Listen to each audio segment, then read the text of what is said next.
Okay, ikaw! Regalo! Magbiguhay! The friendship gift! Okay, dito naman sa mga churchmates. Kayo, anong regalo for Jo Marie? Prayers. Prayers! That's very important! Okay, dito last na lang sa harap. Ikaw, sir, there's anything na pwedeng regalo for Sir Jo Marie? Abundant blessings. Wow! Abundant blessings from? For the whole family. For the whole family. Palakpakan naman! Jo Marie, may you stand here together with Catherine? Okay, Kat?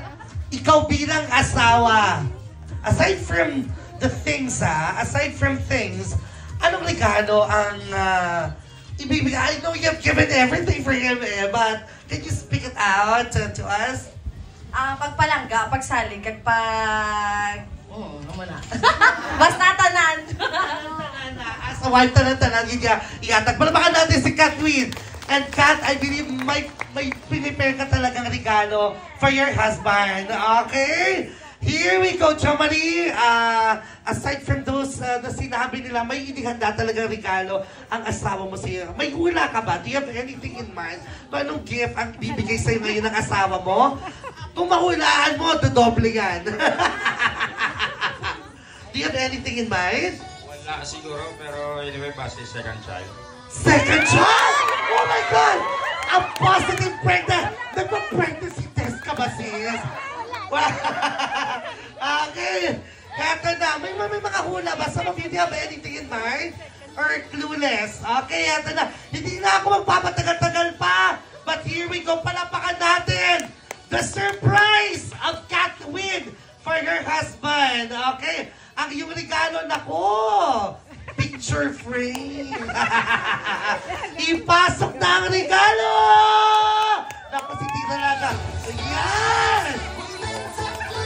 Okay, ay, bigay na. Okay, sige, Tita. Naku, may sayaw pa? May pasample pa, Tita. Jo Marie, ito na. At the count of 3, buksan yung dalawa ni Catherine, okay? 1, 2, 3! Buksan na! Wow!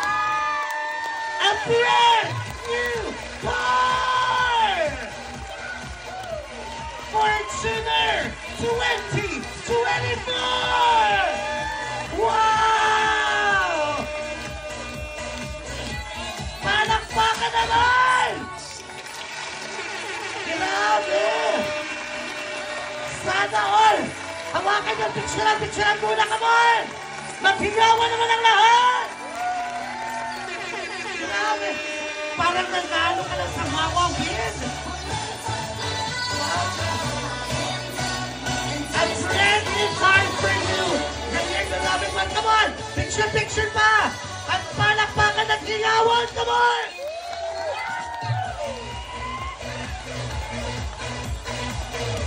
Isang napakalaking congratulations! Sa mga TV show lang ito nangyayari. Ngayon, abot kamay na sa mga events. Grabe, Kat! Bakit sasakyan? Why? Why car? What's with this car? Siguro wala naman ko iban nga i-regalo siya pagpalangga sa bata namon kag more babies. More babies! Pero syempre, siguro sa iban, hindi man importante ang salakyan. Pero at the same time, sa amon importante kag sa amon nga businessman. Inaano man naman. Thank you so much, good guys! Thank you. Jo Marie, ano masasabi mo dito? So, speechless as always. But anyway, pasalamatan ko lang nagkantos dire, tanan. Then, like what Catherine said, kung sinong ari di, among ginang mas malapit sa amon. So, full blessed and thankful din sa asawa ko kay still surviving sa success. Wow! You deserve that. Jo Marie, you deserve that. You deserve everything that you've had. Palabakan natin, Jo Marie and Catherine. Grabe ka, Kata. Sana all ka talaga. Sana all talaga. Once again, palabakan natin, Catherine and Jo Marie. Nowadays, hindi na po siya yung sasakyan. Hindi na po siya pang, pang forma eh. It's a necessity na talaga. Kaya this is really a timely surprise for the family. Now, I would like to ask the both of you, are you happy? Yes! Yes! How about you guys? Are you happy? Yes! My second question is, are you hungry? Yes! So kakain na tayo. Let's all rise as we pray for our lunch for today.